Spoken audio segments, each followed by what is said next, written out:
Bonjour, merci pour l'invitation. Alors, on me demande de présenter la nécrospermie. Est-ce important? On va le voir tout au long de cet exposé, que c'est un petit paramètre qui peut revêtir beaucoup de significations. La nécrospermie ou nécrozoospermie, c'est le pourcentage de spermatozoïdes morts dans le sperme qui ont perdu l'intégrité et la perméabilité de leur membrane, qui est un paramètre qu'on retrouve couramment, de façon qui est évaluée en routine dans les spermogrammes. Donc c'est la vitalité. Et la vitalité, c'est le pourcentage de spermatozoïdes vivants. Dans les recommandations de l'OMS, qui a sorti sa 5e édition en 2010 et sa 6e édition récemment en 2021, donc l'évaluation de la vitalité, c'est un examen de routine qui devrait être appliqué sur tous les échantillons de sperme. En 2010, l'OMS stipulait que c'était important si la mobilité progressive était inférieure à 40%. Cela a été critiqué parce que le cut-off de la mobilité progressive était à ce moment-là évalué et mis en place à 32%. Et donc dans la 6e édition, l'OMS nuançait ses propos en disant que ça n'était pas nécessaire si la mobilité était supérieure ou égale à 40%. La vitalité, normalement, c'est le pourcentage de spermatozoïdes vivants devrait être supérieur ou égal à 58%. Ça a été revu légèrement à la baisse en 2021, mais je crois que la plupart des laboratoires continuent à utiliser le cut-off tout de même de 58%.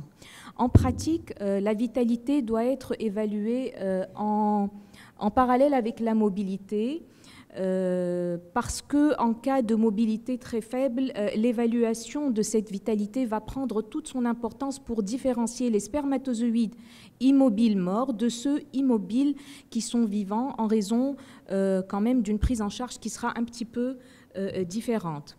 Alors quel test? Le premier test, c'est le test à l'éosine-négrosine. L'éosine, c'est un colorant vital qui va rentrer à l'intérieur du spermatozoïde qui a perdu son intégrité membranaire. Le contre-colorant, ce qu'on appelle la nigrosine, permet d'avoir un fond foncé sur lequel on va pouvoir lire. Alors vous voyez sur la diapo que les spermatozoïdes morts sont rose-rouge, les vivants sont blancs. On peut utiliser l'éosine seule, mais dans ce cas, on ne pourra pas stocker les lames, c'est-à-dire que ce ne seront pas des lames qui vont pouvoir être archivées. Ce test est à visée exclusivement diagnostique pour la réalisation des spermogrammes. Deuxième test, le HOS test, le Hypoosmotic Swelling Test, qui se base sur un principe de biologie simple, c'est que les cellules à membrane intacte vont aller gonfler dans les solutions hypotoniques, comme ce que vous voyez là, et elles vont avoir une incurvation et un gonflement de l'extrémité de leur flagelle. Et donc, un flagelle ou un spermatozoïde placé dans un milieu hypoosmotique va gonfler et s'enrouler sur une portion plus ou moins longue. C'est un diagnostic, c'est un test qu'on peut utiliser à visée à la fois diagnostique et thérapeutique juste avant ICSI, en pré-ICSI. En diagnostic, on va utiliser des solutions à base de citrate de sodium et de fructose et on va incuber le sperme dilué avec cette solution pendant 30 minutes et on compte entre lame et lamelle les petits éléments que vous voyez en bas sur votre gauche. En thérapeutique, c'est une dilution au demi de votre milieu de culture favori avec de l'eau distillée stérile. On met des gouttes dans des boîtes de pré-ICSI ou d'ICSI et des gouttes également de rinçage et on essaye de mettre le spermatozoïde avec la micropipette juste en gardant la tête dans la pipette. On immerge juste le flagelle dans la solution hypotonique et on peut voir un petit enroulement du flagelle. C'est un peu fastidieux. Le temps d'exposition doit être le plus court possible. Il faut rincer par la suite. On peut utiliser cette technique pour les spermatozoïdes éjaculés et testiculaires, mais pas pour le sperme congelé en raison, parce que le sperme congelé qu'on aura décongelé peut avoir ce petit enroulement de l'extrémité du flagelle qui est spontané. C'est une technique chronophage, elle est facile, elle a un recul important, mais ça prend du temps. Il y a ce qu'on appelle les substances activatrices, pentoxyphiline et théophiline. Ce sont des dérivés de la méthylxanthine, inhibiteurs de la phosphodiestérase, qui vont aller augmenter la concentration d'AMP cyclique dans le spermatozoïde via la pompe à AMP cyclique membranaire, et on va observer dans cette solution une légère mobilité du flagelle. Ces substances peuvent être utilisées sur le sperme éjaculé testiculaire frais congelé avec de bons taux de fécondation et de taux de grossesse similaires à ceux obtenus en ICSI avec des spermatozoïdes mobiles. C'est une technique efficace, rapide et facile d'utilisation, mais ça soulève la question de la toxicité. Il n'y a pas vraiment d'études sur la toxicité de ces substances, sur la descendance ou sur les gamètes et les embryons. Et donc, pour pallier à ça, on va bien rincer le spermatozoïde avant la micro-injection. La technique mécanique, si je puis dire entre guillemets, c'est le Sperm Tail Flexibility Test, basé sur le fait qu'un spermatozoïde immobile mais vivant peut avoir un flagelle souple et un spermatozoïde mort va avoir un flagelle qui est rigide. C'est un peu comme la rigidité cadavérique. Donc on touche le spermatozoïde. S'il se déplace indépendamment de la mobilité de la tête, eh bien c'est qu'il est vivant. Si la tête se déplace avec le flagelle quand on le touche avec la micropipette, eh bien il est mort. Encore une fois, cette technique ne sera pas utilisable pour le sperme congelé parce que les spermatozoïdes peuvent également présenter une incurvation spontanée du flagelle. Mais c'est une technique mécanique, il n'y a pas de substance chimique, il n'y a pas de changement de l'intégrité membranaire qui cependant va nécessiter une certaine technicité, une certaine expérience du personnel de laboratoire. Et dans la littérature, il n'y a aucune étude quant à son efficacité. Deux dernières techniques qui nécessitent d'avoir un équipement coûteux au laboratoire, c'est la sélection assistée par laser, qui a été proposée dès 2004 quand il y a eu pas mal de papiers parlant de la toxicité du PVP, et la biréfringence en lumière polarisée. Il y a peu d'études à ce sujet et les équipements sont coûteux et sophistiqués. Je dirais que pour les équipes qui ont déjà l'équipement, qui en font autre chose, ça vaut le coup, mais si c'est pour acheter juste pour faire ça, ça ne vaut pas le coup. Et donc je vous mets ici en résumé le panel des techniques. La technique aléosine-négrosine et le host test peuvent être utilisés à visée diagnostique. Les autres techniques à visée thérapeutique, en sachant que le host test peut être utilisé à la fois à visée diagnostique et thérapeutique. Et les seuls tests qui sont recommandés par l'OMS sont l'éosine-négrosine et le host test. L'OMS ne parle pas des autres tests dans ses manuels. Alors, quelles étiologies de la nécrospermie ? Grosso modo, il va y avoir trois grosses rubriques. Il y a les causes testiculaires, donc atteinte directe du testicule, les causes post-testiculaires et les causes mixtes. Et dans les causes testiculaires, il y a le premier phénomène physiopathologique, c'est l'hyperthermie locale ou générale. Alors, plusieurs pathologies peuvent induire une augmentation de la température du testicule qui, soit dit en passant, est un mécanisme que les andrologues étudient pour mettre au point la contraception masculine. Mais vous avez plusieurs pathologies qui peuvent induire ça, comme l'hyperthyroïdie, la varicocèle clinique, la fièvre, l'obésité. Chez le blessé médulaire, on retrouve ça également. Le dysfonctionnement hormonal, ça se retrouve dans l'hyperthyroïdie, où vous avez une augmentation de la SHBG, la Sexual Hormone Binding Globulin, donc la fraction biodisponible de testostérone va diminuer et donc ça va impacter la spermatogénèse. Le stress oxydatif et les ROS que vous retrouvez dans les infections et la varicocèle, et une action toxique directe de certains pesticides de certaines substances qui entrent dans la nourriture du poulet, par exemple, ce qu'on appelle le gossypol, le plomb, le zinc, le cadmium et le cannabis. Et il est bien documenté aujourd'hui que les cellules de Leydig et les cellules de Sertoli présentent des récepteurs aux substances cannabinoïdes. Ce qui fait qu'il y a une diminution de la synthèse d'ATP par le spermatozoïde et donc une perte de l'énergie du spermatozoïde. Les causes post-testiculaires, donc en aval du testicule, vous avez ce qu'on appelle l'origine épididymaire idiopathique, c'est-à-dire qu'on va trouver dans l'éjaculat une mobilité faible de l'ordre de moins de 20 à 30% et une vitalité pareille faible de moins de 30 à 40%.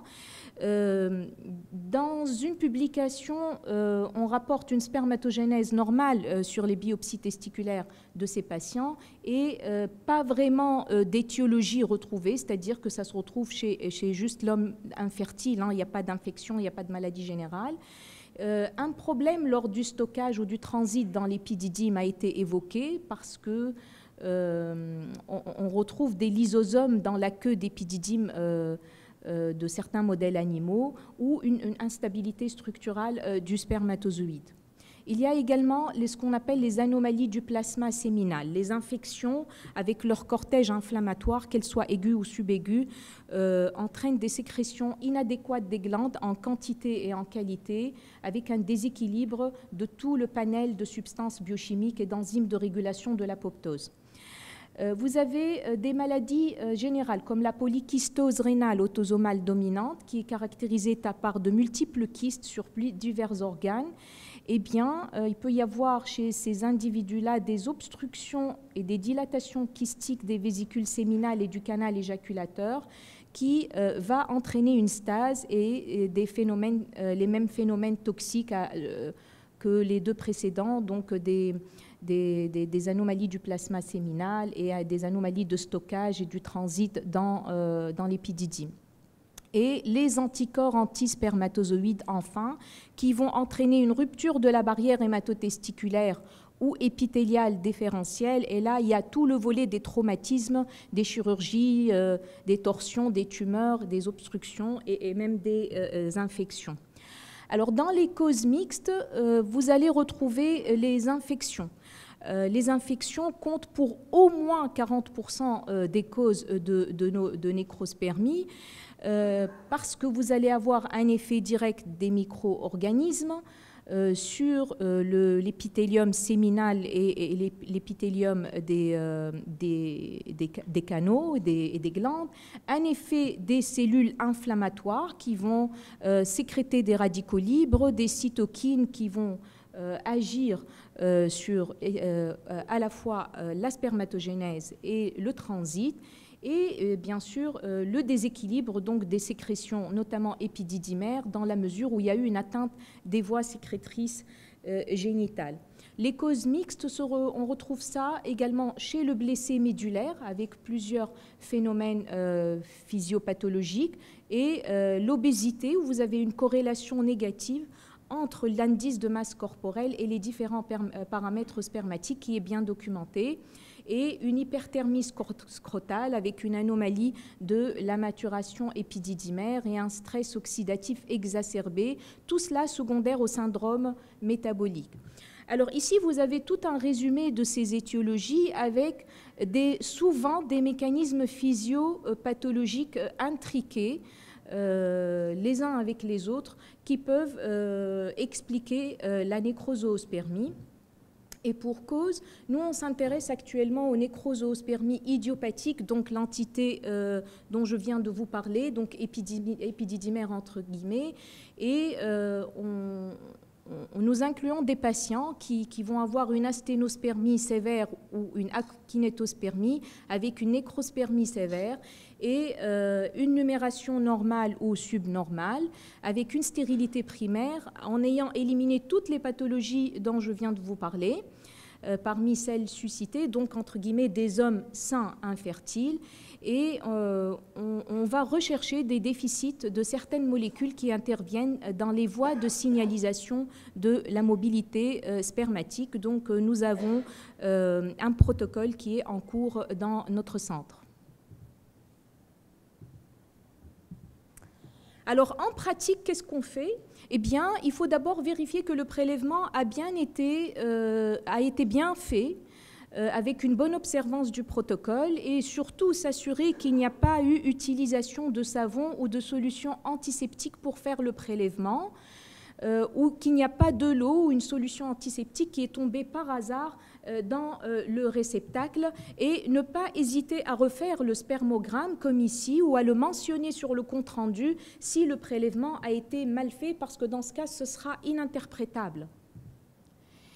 Alors, la nécrospermie, une fois qu'elle est confirmée, quel bilan étiologique? Eh bien, on va rechercher par l'interrogatoire, un interrogatoire qui doit être policier, tous les antécédents, tous les signes d'infection génitale, des antécédents personnels ou familiaux d'hyperthyroïdie ou de polykystose rénale, ou de chirurgie inguinoscrotale, de cure de varicocèle, ou d'exposition à des toxiques, ou de consommation de tabac et de cannabis.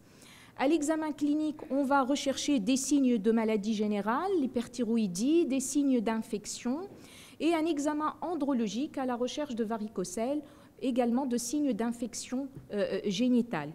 Et puis on va pouvoir étayer par des examens spermiologiques, évidemment, on va demander une spermoculture, une fragmentation de l'ADN spermatique, et pour ceux qui le font encore, la biochimie séminale et les anticorps anti-spermatozoïdes, et on pourra compléter par tout un panel d'examens complémentaires comme le CBU et l'échographie urogénitale, un bilan thyroïdien si on suspecte une hyperthyroïdie et une échographie thyroïdienne, et un bilan hormonal. Alors avant toute chose, on va aller traiter l'affection étiologique sous-jacente. Donc on va traiter une infection du sperme ou des voies génitales par une antibiothérapie qui, même si la spermoculture est négative et qu'il y a une nécrosospermie avec une augmentation des cellules rondes avec des polynucléaires sur le spermogramme, on va aller quand même faire une antibiothérapie probabiliste parce que c'est fortement recommandé dans la littérature. On va traiter par des anti-inflammatoires, on va recommander l'éviction des toxiques, on va traiter une éventuelle pathologie comme l'hyperthyroïdie, et on va rechercher et éviter certains facteurs qui entraînent une hyperthermie testiculaire, comme par exemple l'obésité. Chez les hommes sains, donc chez qui on ne trouve pas d'affection étiologique sous-jacente, avec une nécrospermie idiopathique épididymère, on va recommander des éjaculations répétées pour éviter cette stase et ce temps de stockage élevé dans l'épididyme, et on va recommander des éjaculations répétées de quelques heures, voire à 24 heures entre deux éjaculats. Ça pourrait améliorer la mobilité. On va prescrire des antioxydants pour traiter une fragmentation de l'ADN. D'autres mesures ont été recommandées. Il y a des équipes qui rajoutent des catalases et des antioxydants dans les milieux de préparation de sperme. Quelques études par-ci, par-là. Il y a la médecine, j'ai trouvé un papier sur la médecine traditionnelle chinoise, mais c'est vraiment épisodique. Alors, dans l'algorithme de prise en charge de la nécrospermie, la première question à se poser, ce n'est pas est-ce qu'il y a un spermatozoïde mobile pour faire l'ICSI? C'est d'abord, est-ce qu'un traitement étiologique est possible? Si oui, on va traiter. Si la nécrospermie disparaît, on va pouvoir faire l'ICSI avec des spermatozoïdes éjaculés.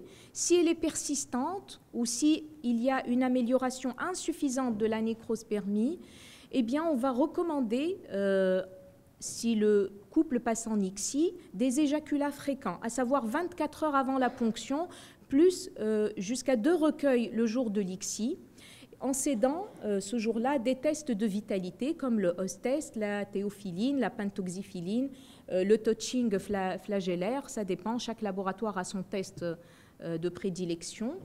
Et si vous avez des spermatozoïdes mobiles ou vivants, À ce moment-là, on pourra faire l'ICSI avec des spermatozoïdes éjaculés. S'il n'y a pas de spermatozoïdes mobiles ou vivants, donc on est dans cette rubrique-là, on va aller vers une biopsie testiculaire et on va réaliser l'ICSI avec des spermatozoïdes testiculaires qui, théoriquement, n'ont pas eu à traverser les voies post-testiculaires, donc ils sont en meilleure forme et on pourra céder ce jour-là des tests de vitalité si on ne trouve pas de mobile. S'il n'y a pas de traitement étiologique possible, évidemment, on va aller toujours vers une ICSI en prenant soin d'observer les instructions que je viens de citer. Alors, si j'ai un peu le temps, j'ai 3 cas cliniques. Je pourrais m'arrêter et je peux conclure à tout moment. Alors, le premier cas clinique, c'est une dame qui a 31 ans avec des cycles réguliers, une stérilité primaire depuis 2 ans. La biologie est normale, l'hystéro est normal et son mari, à 45 ans, il est tabagique depuis plus d'une dizaine d'années, à raison d'1 paquet par jour. Un spermogramme fait dans un labo de ville montre un volume de 3,6 avec un peu plus de 10 millions par ml de numération, une asténospermie sévère et des formes typiques à 0%. Ce couple a fait une première ICSI dans notre centre avec un cycle long, plus 150 unités de gonadotrophine. 3 CCO sont recueillis, donc 2 matures, micro-injectés et un atrétique. Le sperme, ce jour-là, le volume était de 3 ml avec 10 millions de spermatozoïdes. Et vous voyez que la mobilité est effondrée, donc 0 A, 2B et 2C, donc ça fait 4% de mobilité totale, avec des cellules à 7,2 millions par ml. Et ce jour-là, on fait l'ICSI et on obtient un seul fécondé, on obtient un seul embryon derrière à 4 cellules de grade A qui est transféré et la dame, elle n'est pas enceinte. Suite à cela, ils reviennent rapidement, 2 mois, on va dire après, pour une deuxième ICSI avec cette fois 3 unités de gonado, donc 3 ampoules, donc 225 unités de gonado. Le recueil ovocytaire s'avère meilleur, donc on a 11 complexes cumulo-ovocytaires où vous avez 10 matures micro-injectés. Ce jour-là, le sperme, on a un volume à 2 millilitres, une numération de 1,2 million par ml et une mobilité à 0, plus 5, avec des cellules à 0,4 million par ml. Et on obtient 8 embryons à 2 PN. On transfère 2 embryons à 8 cellules grade A, à J3, et on congèle 2 autres embryons à J3. Le transfert frais est négatif, et le transfert de ces 2 embryons congelés également s'avère négatif. Donc suite à ça, le couple a été perdu de vue pendant près de 7 ans.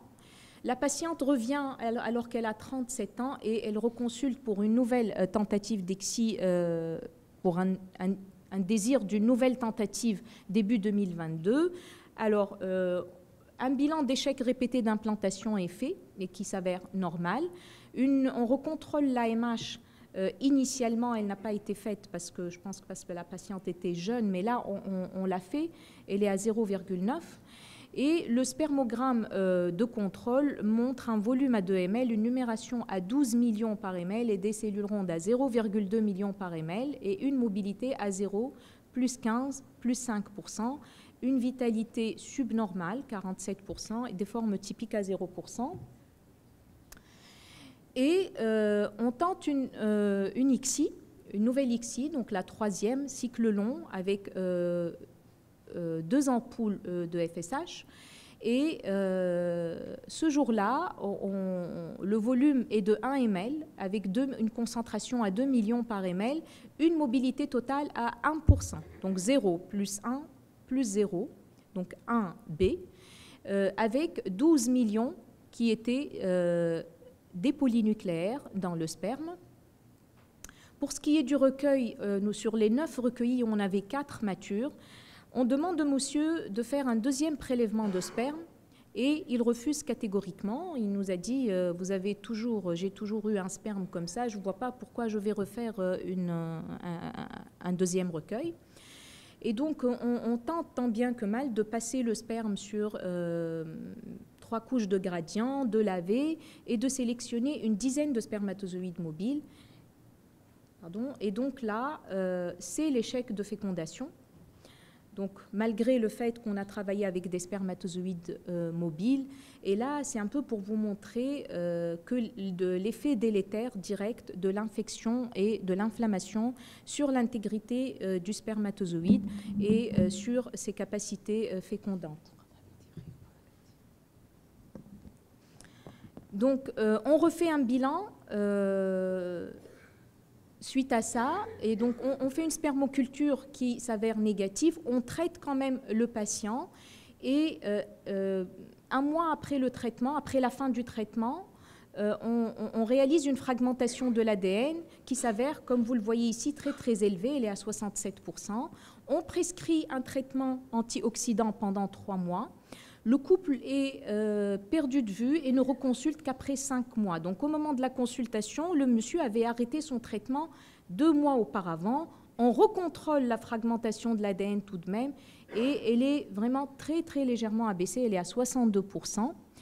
Et donc le dilemme était entre retraiter encore pour 3 mois ou bien faire une autre ICSI, et cette fois avec du sperme testiculaire, dans la mesure où la femme est, où la réserve ovarienne a diminué. Et donc on décide de refaire une ICSI en ayant informé le couple que le monsieur va avoir une biopsie. Donc on fait une biopsie ce jour-là. Et on trouve quelques spermatozoïdes mobiles uniquement au niveau de deux pôles du testicule. Au niveau du recueil, un seul mature micro-injecté, donc qui est fécondé par ces spermatozoïdes testiculaires. On transfère un embryon stade 4 cellules grade A. Et donc c'est récent, vous le voyez peut-être pas, c'est le 21 septembre, le transfert a été fait hier et on vous en dira des nouvelles. Mais c'est pour vous montrer un peu que, in fine, ça peut avoir également un retentissement sur le testicule de l'inflammation et de l'infection, dans la mesure où vous avez ici 4 fragments où vous n'avez ni cellules germinales ni spermatozoïdes. Il me reste 2 autres cas cliniques, mais qui ne sont pas aussi courts, sinon je peux conclure, il n'y a pas de problème. On doit conclure. Ok, je vais conclure. Parce qu'on est déjà... Alors, juste pour vous montrer rapidement, c'est ce cas clinique d'anomalie du flagelle, où vous avez 100% d'anomalie du flagelle. C'est un patient pour qui on a fait un whole exome. Il est muté au niveau du gène DNAH1. Qui ne rentre pas dans le cadre d'une ciliopathie générale, c'est une ciliopathie juste localisée, donc ces patients présentent uniquement une infertilité masculine. Et pour ce patient, le jour du recueil, on a fait un test à la pentoxyphiline qui s'est avéré positif, donc la mobilité était de 0%. On a collecté quelques spermatozoïdes qui montrent une légère mobilité du flagelle, et on a pu transférer 2 embryons de bonne qualité, et la patiente, elle a eu un petit garçon. Pareil pour ce 3e cas clinique, où on fait un test à la pentoxyphiline chez ce monsieur qui présente une akinétozoospermie. Et en fait, c'est une cryptozoospermie. Et le test à la pentoxyphiline, il est négatif, donc on a fait une biopsie testiculaire et sur l'un des fragments, on a trouvé quelques spermatozoïdes avec lesquels on a pu faire la micro-injection et on a obtenu une petite fille. Et il est bien documenté aujourd'hui que l'ICSI avec des spermatozoïdes testiculaires, dans le cadre de la nécrozoospermie, présente de meilleurs résultats. Alors finalement, la nécrozoospermie, en quoi c'est important? Eh bien, c'est tout de même le reflet de la santé et de l'état général ou local de l'homme.